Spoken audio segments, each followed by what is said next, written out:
Okay guys, this is a little different than what you're used to.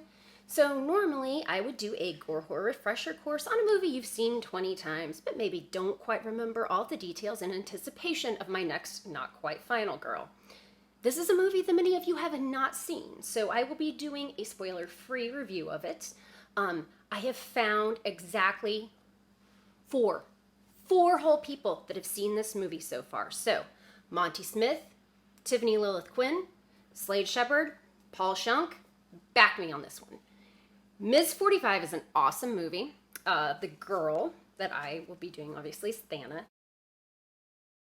So Ms. 45 is a film from 1981 directed by Abel Ferrara, who also did Driller Killer 2 years prior to this. And both of them have the same tone of dirty, gritty, nasty New York. So, how I stumbled upon this was I was at Horror Hound a few months ago, and I was shopping with Slade Shepherd, and I picked this up. I was intrigued by the cover. Slade's like, "Oh, have you ever seen that?" I said, "Why, no, I've never seen it."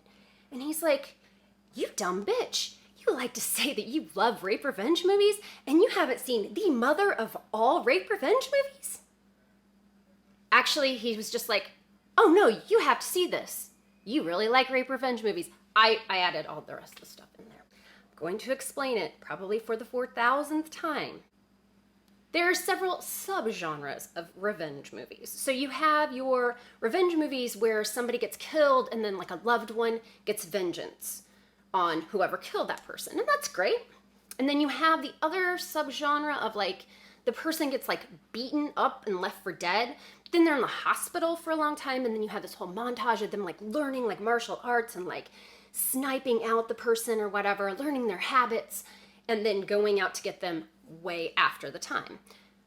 The reason I love rape revenge is because these people get brutally assaulted, but not to the point where they're up in the hospital or anything like that, and they immediately get that like adrenaline rush, like, I'm gonna go get those motherfuckers. And they get immediate revenge for themselves. I saw, at way too young of an age, I Spit on Your Grave. I was so young, I didn't understand rape. I didn't understand sex. I didn't know what it was. All I saw was these boys were mean as hell to this girl. And they bullied her and they beat her up and all this other stuff. And she got back at them.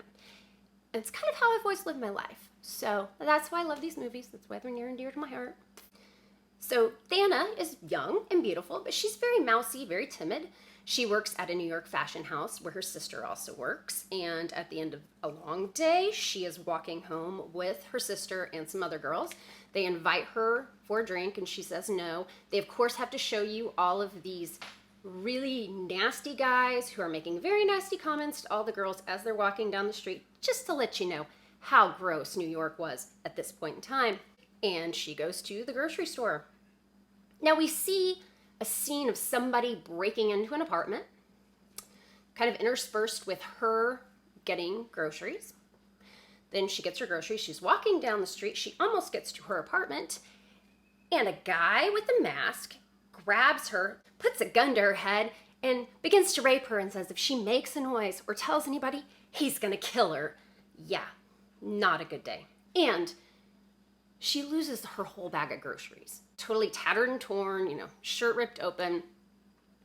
Comes home, just sits down dejectedly on the couch, looks at the floor and sees a pair of men's shoes attached to the man that's robbing her. Yes, great. The break-in was her apartment for no apparent reason. This is a completely other guy. He decides to put a gun to her head and is asking her, "Where's the money? Where's the money?" And she can't talk. That's why she's so quiet, guys. She is mute. So he figures this out. He figures out, oh, hey, she ain't gonna scream. So he starts to rape her too. Yeah.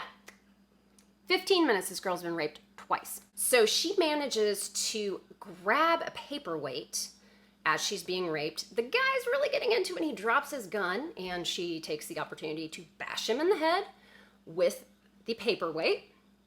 And she grabs an iron, and we're talking 1981 iron, like a Sears, like steel freaking iron, like, probably like a 10-pound iron. Okay, exaggerating.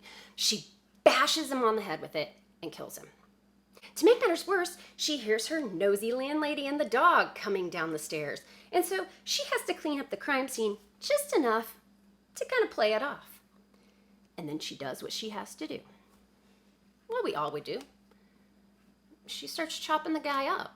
So Thelma starts to get really pissed at just about everybody around her, especially anyone who has a penis.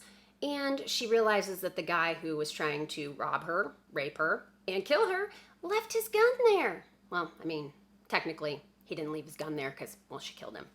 He left kind of everything there.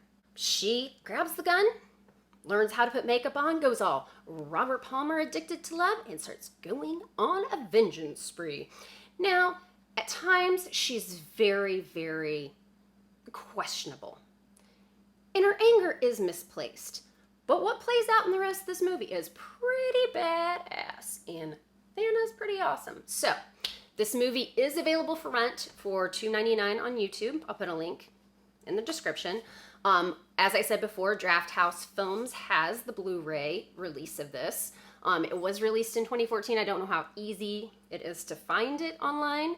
The music in this is fantastic. This is kind of, sort of that New York grit plus your disco plus giallo kind of feel all the way around.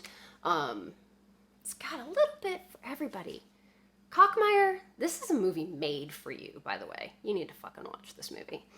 Anyway, I will be doing my Thana video probably within the next week, so here's your homework. Go watch Ms. 45.